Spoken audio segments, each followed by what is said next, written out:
ጤና ይስጥልኝ ተመልካቾቻችን፣ እንደምን ውላችሁ አምሽታችኋል። በላይ በቀለ ነኝ። በፕሬዝዳንት ትራምፕ የተዋቀረው የጋዛም የሰላም ቦርድ በዋሽንግተን ዲሲ ማምሻውን የመክፈቻ ስነ ስርዓት ማካሄዱ ሲነገር በጋዛም ግዙፍ ጦር ሰፈር ለመገንባት አቅዷል። ትራምፕ በመክፈቻ ንግግራቸው ስለ ኢትዮጵያና ግብፅ ዛሬም አንስተዋል። አሜሪካም ከኢራቅ ጦርነት ወዲህ ለመጀመሪያ ጊዜ ከፍተኛ ወታደራዊ ስምሪት በመካከለኛው ምስራቅ እያካሄደች መሆኑ እየተነገረ ነው። ማምሻውን እንኳን ተጨማሪ የጦር አውሮፕላኖች ከአውሮፓ ተነስተው ወደ መካከለኛው ምስራቅ ሲጓዙ ታይተዋል። በዝርዝር እንመለከተዋለን። የተለያዩ ሀገሮች ዜጎቻቸው ከአካባቢው ለቀው እንዲወጡ ሲያሳስቡ ኢራን ጥቃት ለመፈጸም ከሞከረች ከእስከዛሬው የከፋ ምላሽ እንደሚጠብቃት እስራኤል ማስጠንቀቋ ተሰምቷል። የታዋቂው የፕሬዝዳንት ወንድ ልጅ ደቡብ አፍሪካ ውስጥ ስለመያዙ ከእስያናም ከአፍሪካም እንዲሁ የተለያዩ ቀልብ የሚስቡ መረጃዎች ደርሰውናል። አብራችሁን እንድትቆዩ ጋብዛለሁ።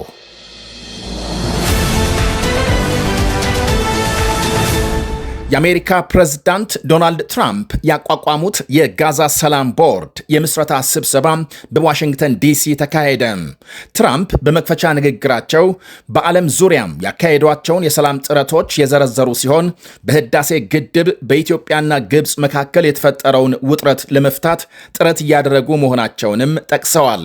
የሰላም ቦርዱ ከፍተኛ ተጽዕኖ ፈጣሪ የሆኑ መሪዎችን እንዳቀፈና ተልዕኳቸው እንደሚሳካ ገልጸዋል። አሜሪካም ለሰላም ቦርዱ $10 ቢሊዮን እንደምትለግስ ቃል ሲገቡ የተባበሩት አረብ ኤምሬትስ፣ ሞሮኮ፣ ኳታር እና ሳውዲ አረቢያን ጨምሮ 9 ሀገሮች ከ$7 ቢሊዮን በላይ ለመስጠት መስማማታቸውን ገልጸዋል። በተባበሩት መንግስታት የአሜሪካ አምባሳደር ማይክ ዎልዝ ለጋዛ የተጀመረውን ድጋፍ በማድነቅ ማምሻውን መግለጫ ሰጥተዋል።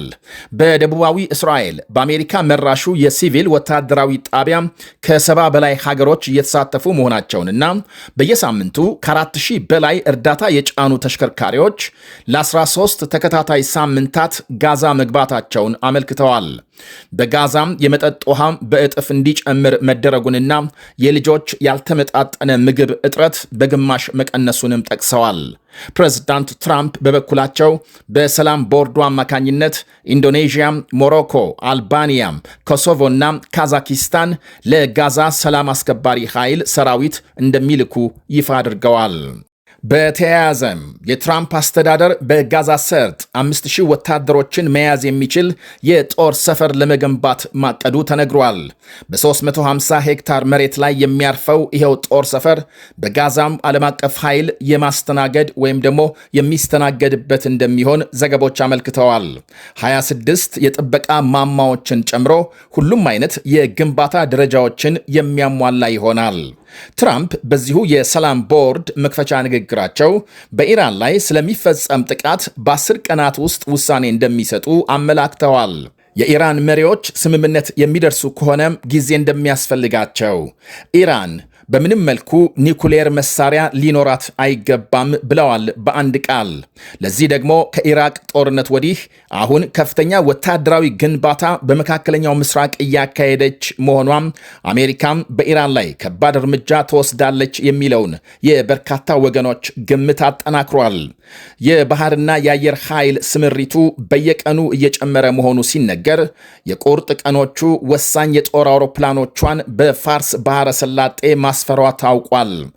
F-35 ስቲልዝ ተዋጊ ጀቶች ለምሳሌ በከፍተኛ ጥበቃ ስር ያሉ ኢላማዎችን አሽትተው የመምታት ብቃት እንዳላቸው ይነገራል። ከዚህ ቀደም መካከለኛው ምስራቅ ደርሰው አያውቁም የሚባሉት F-22 ዘመናዊ ጀቶችም በአንድ ጊዜ 2 እና ከዚያ በላይ ኢላማዎችን እንዳልነበር የማድረግ ልዩ ችሎታም አላቸው። KC-135 እና KC-46 የተባሉት የጦር አውሮፕላኖች ደግሞ ነዳጅ ጫኝ ሲሆኑ ረጅም ርቀት በመጓዝ የተሰጣቸውን ግዳጅ መፈጸም የሚችሉና አየር ላይ ነዳጅ እየሞሉ ድጋፍ የሚሰጡ ናቸው። የአየር ጥቃት ዘመቻዎችን የሚመሩና የሚቆጣጠሩ የማዘዣና የቅኝት አውሮፕላኖችም በተጠንቀቅ መቆማቸው ይነገራል። ኢራን በበኩሏም ከሩሲያ ጋር ጥምር ወታደራዊ ልምምድ በኦማን ባህር ሲያካሂዱ መዋላቸው ታውቋል። ከልምምዱ ጎን ለጎን ሩሲያ በኢራን ላይ ጥቃት እንዳይፈጸም መጠየቋ ተሰምቷል። የሩሲያ ውጭ ጉዳይ ሚኒስትር ሰርጌይ ላቭሮቭ አሜሪካ ወታደራዊ እርምጃ ከወሰደች ውጤቱ የከፋ ይሆናል በማለት አስጠንቅቀዋል። የአካባቢው ሀገሮች ሳይቀሩ ሁኔታው በእሳት መጫወት መሆኑን ስለሚያውቁ ጦርነት እንዲነሳም አይፈልጉም ብለዋል ሚኒስትሩ። ውጥረት መባባሱን ተከትሎ የተለያዩ ሀገራት ዜጎቻቸው ከቀጠናው እንዲወጡ እያሳሰቡ ናቸው ተብሏል። በሌላ በኩል ፖላንድ ለምሳሌ በኢራን ያሉ ዜጎቿም ጨርቄን ማቄን ሳይሉ በአስቸኳይ ለቀው እንዲወጡ ስታስጠነቅቅ፣ ጀርመን በበኩሏም ወሳኝ የተባሉ ወታደሮቿን ከኢራቅ እንዲወጡ ማድረጓ ተነግሯል። የእስራኤል ጠቅላይ ሚኒስትር ቤንያሚን ኔታንያሁ ደግሞ ሀገራቸው ወታደራዊ ስልት ለውጥ ማድረጓንና ኢራን እስራኤል ላይ ሚሳኤል ከተኮሰች ከእስከዛሬው የከፋ ምላሽ እንደሚጠብቃት አስጠንቅቀዋል። ዛሬ እስራኤል አሁን እንደ ጥቅምት 7ቱ ወይም እንደ ሰኔው ደጃፏ ላይ ጥቃት እስኪፈጸም አትጠብቅም። ከዚህ በኋላም የሚደረግ ፍልሚያ ከመሬቷና ከድንበር ባሻገር ይሆናል። ለዚህ ደግሞ ሁሉም አይነት ቅድመ ዝግጅት እየተካሄደ ነው። ከእንግዲህ ጥይት ሲተኮስ፣ ሚሳኤል ሲወነጨፍ እየሮጡ መደበቅ የለም። የሚተኮሰውን ሚሳኤል ላንቃም አስቀድሞ መድፈን የግድ ነው ብለዋል የቀድሞው ጠቅላይ ሚኒስትር ኢሁድ ባራክ። በአንድ ወቅት የተናገሩትን ቃል ዛሬም ደግመውታል። ራሳቸውን መከላከል የማይችሉ ተስፋ የላቸውም፣ ለደካሞች ምሕረት የለም። አሁን ማምሻውን በወጣ መረጃ ደግሞ 6 ተጨማሪ የአሜሪካ ጦር አውሮፕላኖች ከአውሮፓ ተነስተው ወደ መካከለኛው ምስራቅ ሲጓዙ መታየታቸውን ዘገቦች አመልክተዋል። ፍላይት ራዳር 24 በተባለው ታዋቂ የበረራ ድረገጽ አማካኝነት ነው አውሮፕላኖቹ ጉዞ ላይ መሆናቸው የታወቀው።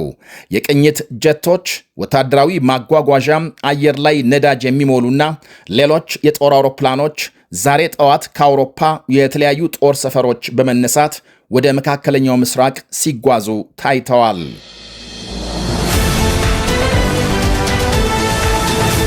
ወደ ሌላ ዜና ስናልፍ መንግስት ላይ አመፅ በማስነሳት ወንጀል የተከሰሱት የደቡብ ኮሪያም የቀድሞ ፕሬዝዳንት በዕድሜ ልክ እስራት እንዲቀጡ ተወሰነ። የቀድሞ ፕሬዝዳንት ዩን ሱክ ዮል ከ2 ዓመት በፊት በሀገሪቱ ወታደራዊ አስቸኳይ ጊዜ አዋጅ ለመደንገግ ያደረጉት ሙከራ መክሸፉን ተከትሎ ነው ክስ የተመሰረተባቸው። ፍርድ ቤት ዛሬ በሰጠው ብይን አመፅ በማነሳሳት ጥፋተኛ ሆነው በመገኘታቸው የዕድሜ ልክ እስር ፈርዶባቸዋል። በወቅቱ የመከላከያ ሚኒስትር የነበሩ ባለስልጣንም በ30 ዓመት እስር እንዲቀጡ ወስኗል።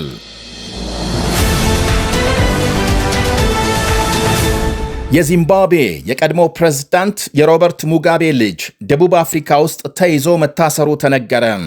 የሙጋቤ የመጨረሻ ልጃቸው ቤላርሚን ሙጋቤ በጆሃንስበርግ በሱፐር ማርኬት በተከፈተ ተኩስ አንድ የ23 ዓመት ወጣት በጥይት ተመቶ ከቆሰለ በኋላ በፖሊስ መያዙ ታውቋል።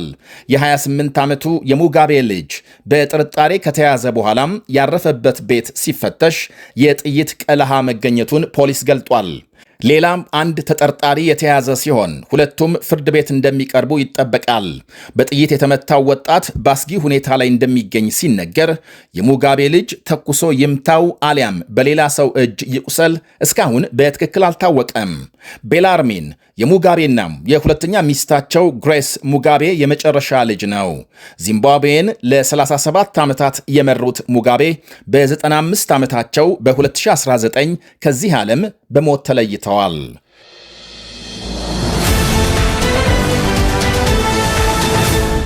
አሜሪካም ቀሪ ወታደሮቿን ከሶሪያም እንደምታስወጣ አስታወቀች።